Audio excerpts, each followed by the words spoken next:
A prática de exercícios físicos promove benefícios para todas as idades. E aqui na Univap, um novo projeto pretende trabalhar com crianças a atividade física de uma maneira diferenciada. É verdade, Ale, e nós vamos falar sobre esse projeto e também sobre os direitos previdenciários no quadro Tira Dúvidas. Miscelânea está no ar.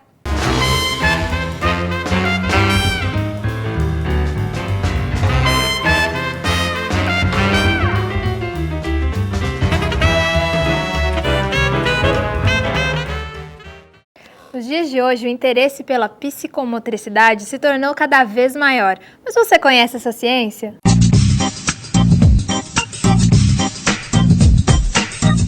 Psicomotricidade é a ciência que estuda o homem através do seu corpo em movimento, em relação ao seu mundo interno e externo. Na infância, surge como um recurso crucial para o desenvolvimento, pois é através do movimento que a criança se relaciona com os objetos e com os outros, e por meio dele que ela desenvolve a inteligência e pacifica seus estados emocionais. Psicomotricidade, simples assim. Legal, Ale. A Univap irá implantar no segundo semestre o projeto Escola de Modalidades Esportivas, uma iniciativa do curso de Educação Física que trabalhará os exercícios de maneira mais abrangente e com forte embasamento teórico. E nós recebemos aqui o coordenador deste projeto, o professor Fabiano Barros. Seja bem-vindo, professor. Professor, qual que é a proposta desse projeto? Essa proposta nós já queríamos colocar em prática já há vários anos, né? Que seria a gente dar a oportunidade às crianças de ter um acesso cada vez mais a diversas modalidades dentro da nossa universidade. Que público e qual idade que vocês pretendem alcançar? Inicialmente, nós projetamos para crianças de 6 a 12 anos. Quais serão as modalidades oferecidas? Inicialmente, nós vamos oferecer a modalidade de basquete, futsal, voleibol, handebol e as lutas, né, que a gente chama de judô. E quantas modalidades que a criança deve se inscrever? Tem um ideal? Todas as crianças, os pais, né, eles farão aí a escolha das crianças cursarem 2 dias por semana, 3, 4 ou 5. As modalidades, é bom que se diga que todas as crianças vão passar por todas as modalidades, então ela não vai escolher a modalidade em si, ela vai escolher os dias. E cada semana nós teremos uma grade diferente nessas modalidades. Por que foi estabelecido esse modelo no qual a criança transita por diversas modalidades? Porque a falta que a gente tem hoje aí fora, né? Nós temos várias escolinhas de modalidades específicas. E a gente sabe que quanto mais as crianças têm contato com essas modalidades de uma forma geral, isso é benéfico para essas crianças, né? Então, a gente tem o objetivo aqui dentro de dar oportunidade para que elas possam passar por todas as modalidades e mais para frente aí sim escolher aquela que mais agrada, né? E como que é o envolvimento dos estudantes do curso de Educação Física? Esse é um outro ponto importante, né? A gente quer que eles façam esse estágio aqui dentro. Então, parte do nosso curso estará direcionado para fazer o estágio ajudando nesse projeto com essas crianças. E como que vai ser esse acompanhamento da criança, do desenvolvimento? Então, esse é um outro ponto importante. A gente quer fazer algumas avaliações iniciais com essa criança, né?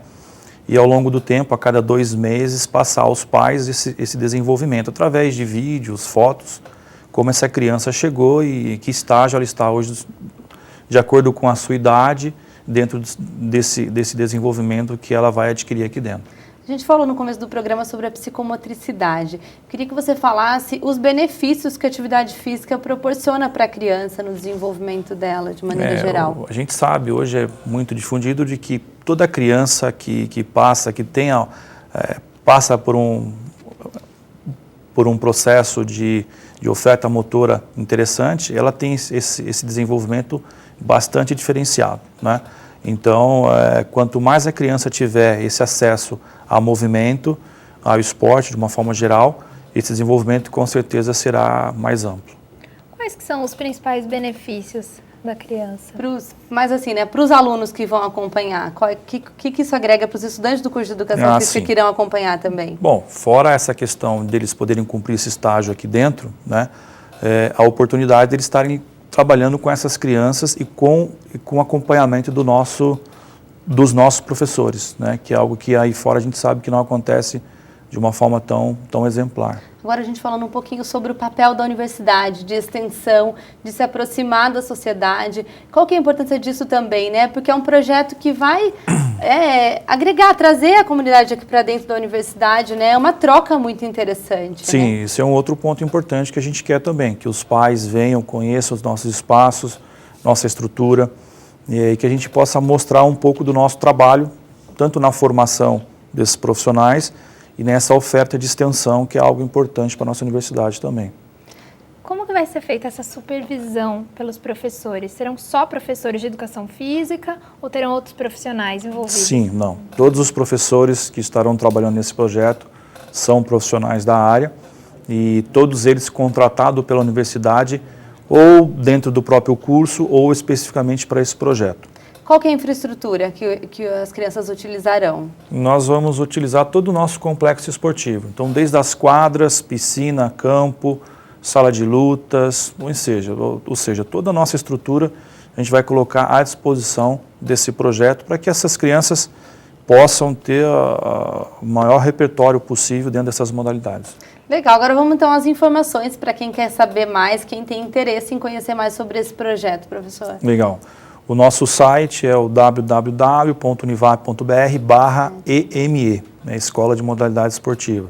Lá tem todas as informações, a gente pretende iniciar as inscrições em agosto. O nosso telefone é o 3947-1008, após as 14 horas. Tá certo, muito obrigado pela sua presença, professor. Obrigado a vocês. A gente vai agora para um rápido intervalo, mas não saia daí, porque daqui a pouco tem mais miscelânea. Até já!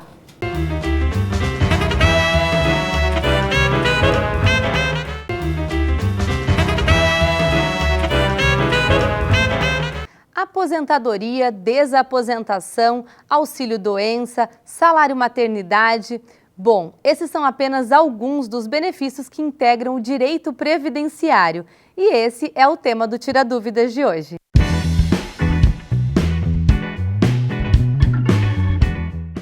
Previdência social pode ser definida como um seguro social que garante aos trabalhadores e também a seus dependentes o amparo quando ocorre a perda permanente ou temporária. Hoje tiraremos nossas dúvidas sobre esse assunto com o professor Carlos Alberto, que é juiz federal e professor do curso de Direito. Professor, seja bem-vindo. Obrigado, boa tarde. Professor, muitas pessoas desconhecem seus direitos no âmbito da Previdência. Então, gostaria que o senhor falasse primeiro qual que é a importância de entendermos e conhecermos nossos direitos previdenciários. Sim, é um tema complexo mesmo, porque tudo que envolve legislação está em constante alteração, acaba tendo alguma complexidade. A importância é a pessoa, às vezes, perder a oportunidade de se utilizar no direito pelo desconhecimento, né? Verdade. Ele tem diversos, né? O INSS, né? A Previdência, tem diversos benefícios para diversas hipóteses, nós vemos muito na prática diversas pessoas que nem sabem que têm direito, vão pedir anos depois, muito tempo depois que acontece o fato que enseja o direito. Por isso é importante estar atualizado e saber desse assunto. Legal. No começo do bloco mencionamos alguns benefícios, mas a Previdência Social é muito mais abrangente, né? A Previdência engloba o que a gente chama de benefícios por incapacidade pelo trabalho. Então seria aposentadoria por invalidez, auxílio-doença e auxílio-acidente. Além disso, ela engloba as aposentadorias, né? Aposentadoria por tempo de contribuição, aposentadoria especial, aposentadoria por idade. Tem os benefícios para os dependentes, o auxílio-reclusão e a pensão por morte. E temos o salário família, que é um benefício menor, e o salário maternidade, que acaba sendo bem conhecido. E, professor, eu queria que o senhor falasse um pouco sobre as alterações mais recentes das regras da Previdência. No ano passado, a presidente Dilma sancionou uma lei que alterou a pensão por morte. Na verdade, isso veio de uma evolução legislativa um pouquinho anterior. Foi uma medida provisória que alterou para bem pior, e ela, na hora de sancionar, por pressão do Congresso, porque foi alterada no Congresso, ela acabou modificando, mas mesmo assim houve grandes alterações na pensão por morte. E nessa mesma oportunidade, chegou a ser discutida a desaposentação, que ela vetou. Sim. A pensão por morte, o que ela modificou basicamente, né, ela deixou de ser vitalícia para todos os cônjuges e companheiros. Companheira, não importa o sexo. Hoje é por faixa etária. De cabeça eu não vou me recordar, mas de acordo com a idade que a pessoa tem, ela vai receber por um tempo. Além disso, o tempo de casamento. Acima de 2 anos é uma faixa etária, é uma quantidade de tempo, abaixo de 2 anos recebe por 4 meses o benefício. É sempre derivado, né, o nome já diz, pensão por morte, sempre derivado da morte do segurado. Né? Certo. Professor, quais os tipos de aposentadoria que a Previdência oferece? 3 aposentadorias, né, que são as mais comuns. Né? Além disso, aí tem as variantes dessa aposentadoria para pessoa com deficiência. Mas as mais comuns, a aposentadoria por tempo de contribuição, a aposentadoria por idade e a chamada aposentadoria especial. O senhor poderia falar um pouquinho sobre cada tipo de aposentadoria para que a gente possa entender também, professor? Sim. A Previdência ela é um sistema contributivo. Então, só tem direito a ela a pessoa que contribui ao longo da vida. Então, não adianta você atingir uma idade e acreditar porque atingiu aquela idade passa a ter direito ao benefício. Não é assim que funciona. Existe uma quantidade mínima que tem que ter de contribuições e na aposentadoria por tempo de contribuição especial, quantidade de tempo mesmo de contribuição, além desse mínimo de contribuições que tem que ter. Então, funciona mais ou menos assim. A aposentadoria por tempo de contribuição, ela exige 35 anos de tempo de contribuição do homem e 30 da mulher. Isso provavelmente vai ser objeto de alteração legislativa, para igualar o tempo de homem e mulher. Está sendo cogitado já tem algum tempo. A aposentadoria por idade, ela exige 65 anos de idade do homem e 60 da mulher. E a aposentadoria especial, ela exige 25 anos, 20 ou 15. E aí não depende do sexo, mas sim de um agente nocivo que o trabalhador está exposto. Ele está exposto em alguma situação ou de risco ou de insalubridade. Hoje em dia, pela lei, seria mais insalubridade, embora a jurisprudência dê em muitos casos a situação de risco. E essa situação não permite que ele trabalhe por 35 anos. Porque o risco de dano à saúde dele, o risco de uma lesão, o risco de morte é muito grande. Por isso ele tem direito a uma redução. Mas são situações específicas. Entendi. E, professor, hoje fala-se muito na desaposentação. Então, o aposentado, ele volta a trabalhar, ele é registrado, ele contribui. Mas ele não tem os direitos, é isso? Ele não é assegurado pelos direitos? A ideia de aposentadoria, né, em outros países, de um modo geral, é a pessoa ser retirada mesmo do mercado de trabalho. Não é a realidade do Brasil. Seja pelo achatamento do valor, seja por algumas regras que permitem que a pessoa se aposenta com uma baixa idade, a pessoa continua trabalhando ou volta ao mercado de trabalho, até sai e volta, não importa. Sim. A partir do momento que ele volta ao mercado de trabalho, aposentado, ele continua contribuindo como se tivesse um segurado da ativa, um trabalhador da ativa comum. Só que a contraprestação a essas contribuições dele, né, o benefício que ele vai ter direito em razão dessas contribuições são limitados. Ao passo que um trabalhador normal tem direito a todo e qualquer benefício pela sua contribuição, o aposentado ele tem direito ao salário, família e à reabilitação profissional, que são 2 benefícios de pouquíssimo alcance. A reabilitação seria um serviço, nem um benefício, né?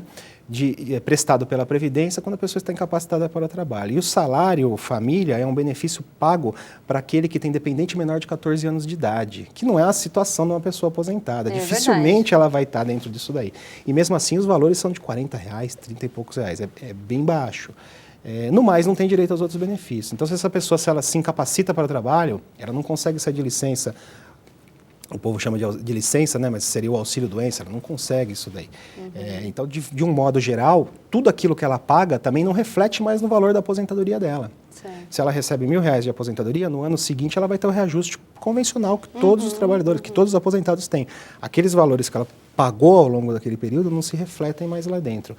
Por conta disso, a jurisprudência, né, que seria o quê? Um conjunto de julgados, se firmou no seguinte sentido: isso é uma situação injusta. E a tese que vem é o seguinte: eu quero renunciar à minha aposentadoria para ser feito um novo cálculo levando em conta aquele tempo que eu já me utilizei para me aposentar, mais o tempo novo que eu estou trabalhando depois de aposentado. E com esse novo cálculo eu gerar um benefício mais vantajoso, justamente porque eu vou estar me utilizando das últimas contribuições. Essa é a tese da desaposentação.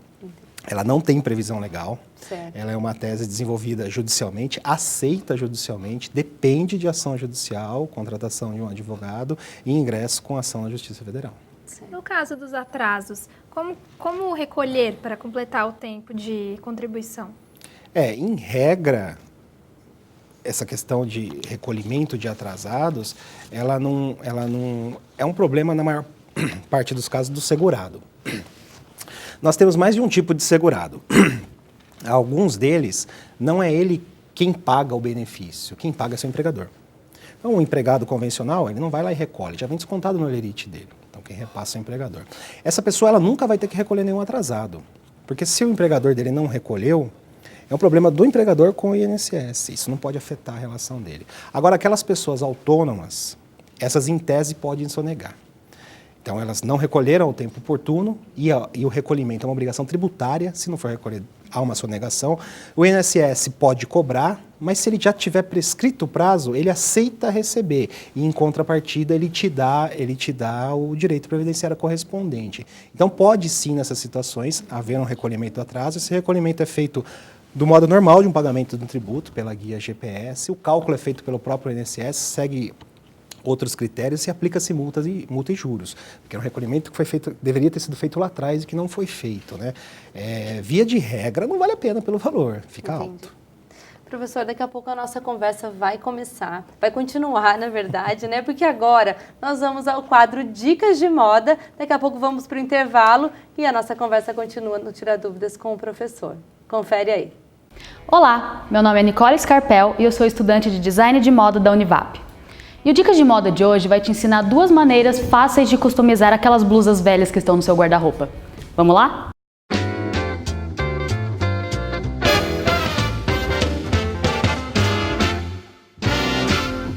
Primeiramente, nós vamos fazer uma blusa com 2 fendas laterais. Com uma régua, você vai marcar a altura que você quer da sua fenda. E depois é só cortar a parte que você marcou.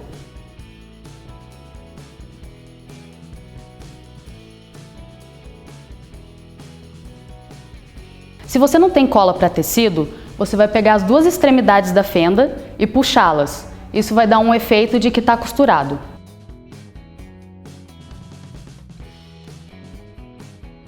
Uma outra possibilidade é fazer um top cropped. Você vai pegar a sua blusa, colocá-la em cima da mesa, com a parte de trás para cima. Novamente, usando a régua, você vai fazer a marcação da parte que você quer cortar, da altura que você quer do cropped. Depois que você fizer a sua marcação, você vai cortar somente a parte de trás da blusa.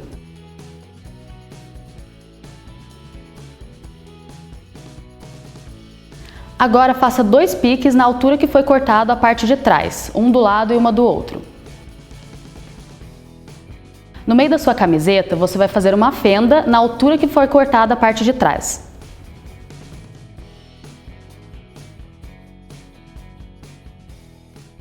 Agora você vai fazer um corte em triângulo a partir dos piques que foi feito na parte da frente. E depois as 2 pontas que ficaram é só amarrá-las. E tá pronto o seu cropped. E essas foram as dicas de hoje. Espero que tenham gostado. Fiquem ligados na programação da TV Univap para mais informações. Até a próxima!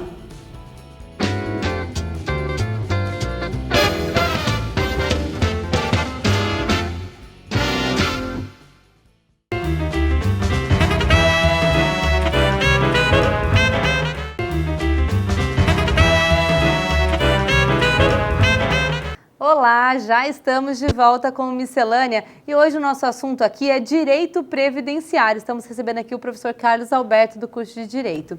Antes de voltarmos à nossa entrevista, nós vamos ao momento mais gostoso do nosso programa, Receitas do Chefe.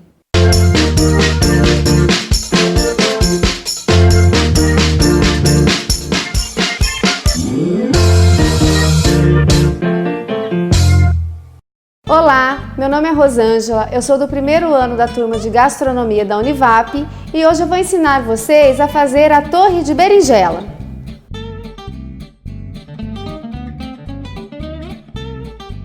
Ingredientes: 2 berinjelas e 2 tomates fatiados, 50 ml de azeite, sal do Himalaia a gosto, pimenta do reino a gosto, 300 gramas de molho de tomate, manjericão para decorar, 300 gramas de queijo mussarela, 150 gramas de queijo parmesão. Nós vamos começar aquecendo um fio de azeite. Vamos dispor as berinjelas para que elas grelhem dos dois lados.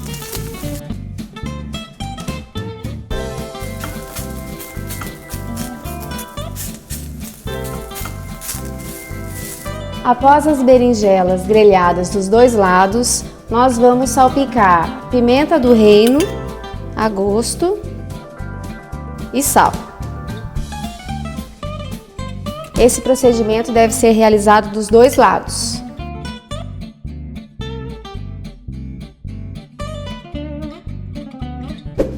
Agora vamos iniciar a montagem das torres. Começaremos com uma fatia de berinjela.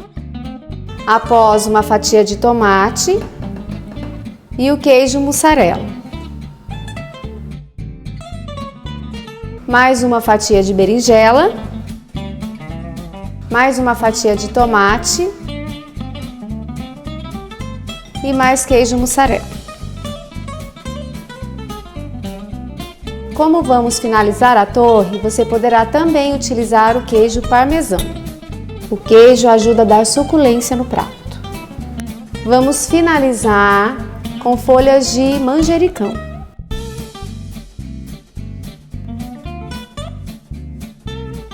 Uma dica para a hora que for assar é colocar um palito, pode ser o palito de churrasco cortado, espetado bem no centro da produção. O palito ajuda a não desmanchar a produção depois de assado. Depois de montadas as torres, é só levar ao forno por volta de 10 a 15 minutos.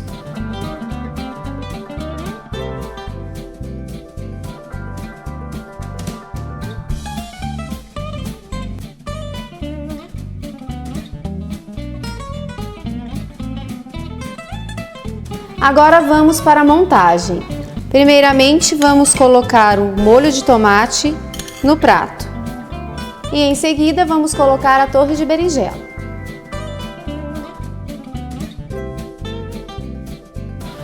Está pronta a nossa torre. Espero que vocês tenham gostado da receita de hoje. Nos acompanhe nas redes sociais e até a próxima receita.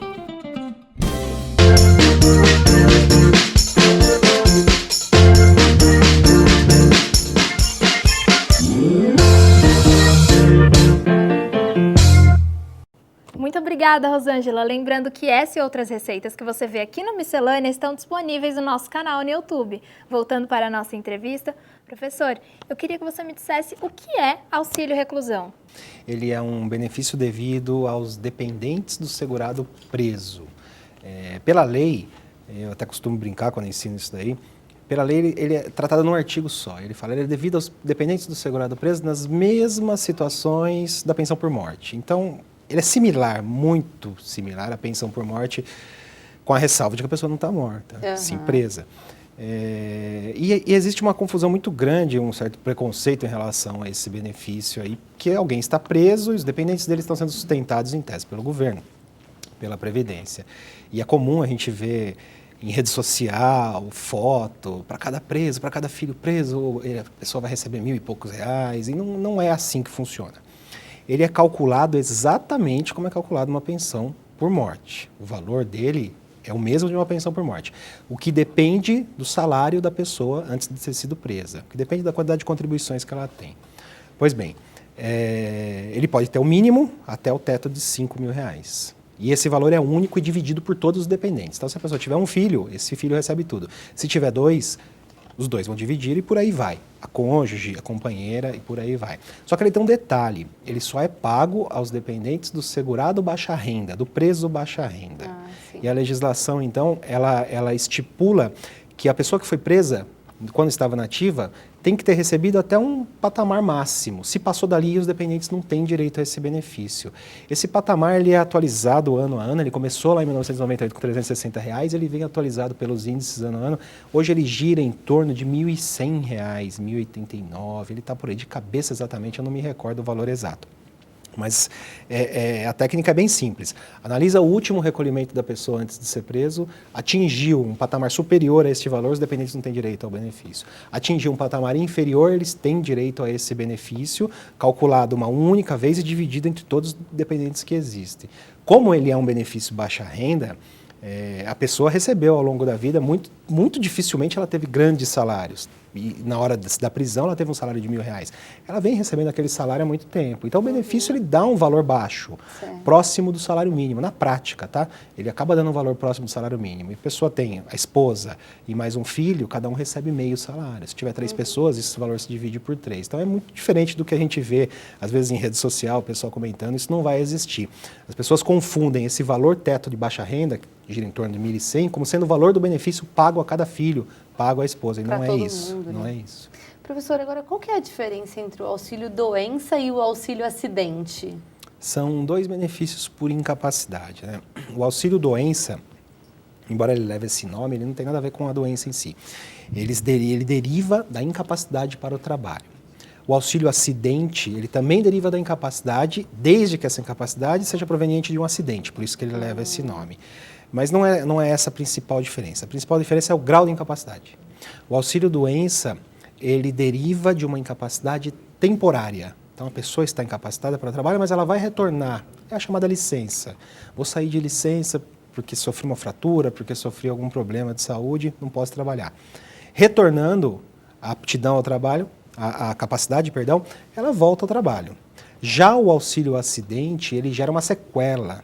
Uma redução permanente da capacidade. Só que não é num grau a ponto de tornar a pessoa inválida, incapacitada para toda e qualquer atividade, que seria caso de aposentadoria por invalidez. Esse auxílio acidente, ele apenas reduz a capacidade de trabalho da pessoa, ela pode continuar exercendo uma atividade, mas ela vai ter alguma limitação. Por conta dessa limitação, de cargo, exatamente. Né? Às vezes tem um problema de movimentação, ela não consegue mais produzir da forma que produzia. Então ela vai ter o quê? Uma dificuldade de competição no mercado de trabalho. Por conta disso ela é indenizada, e a indenização é esse benefício. Falando um pouco sobre auxílio maternidade, o que é necessário para receber essa ajuda? O salário de maternidade é um benefício devido, né, à gestante após o parto. Em tese, eles são 4 meses, o benefício ele é pago 4 prestações, assegurada a gestante, e agora, recentemente, acho que coisa de 2 anos no máximo, não me recordo ao certo, foi elevado para mais 2 meses, né? Por conta da amamentação, por critérios médicos, eles colocaram 6 meses. Mas esses 2 meses adicionais, eles são pagos pela empresa. E a empresa se submete a um programa, né? Que ela recebe de volta isso daí como subsídio no imposto de renda. Então, ele não é tecnicamente esses 2 meses adicionais um benefício previdenciário. O benefício seria só os 4 meses mesmo. Basicamente, a pessoa tem que ser segurada, tá? Dependendo do tipo de segurada que ela for, se for uma empregada, se for uma doméstica, se for uma contribuinte individual, vai exigir carência. O que é carência? Uma quantidade mínima de contribuições. É que nem o mesmo raciocínio que a gente tem na carência do plano de saúde.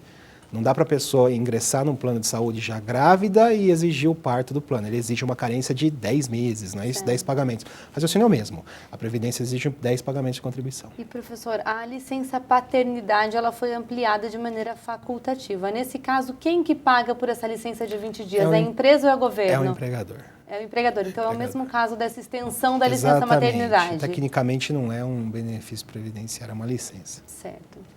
Bom, esse papo é muito interessante, com certeza surgem muitas dúvidas, mas nosso programa está chegando ao fim. Queria agradecer sua presença. Eu que agradeço. Obrigada, professor, por ter Muito vindo. obrigado.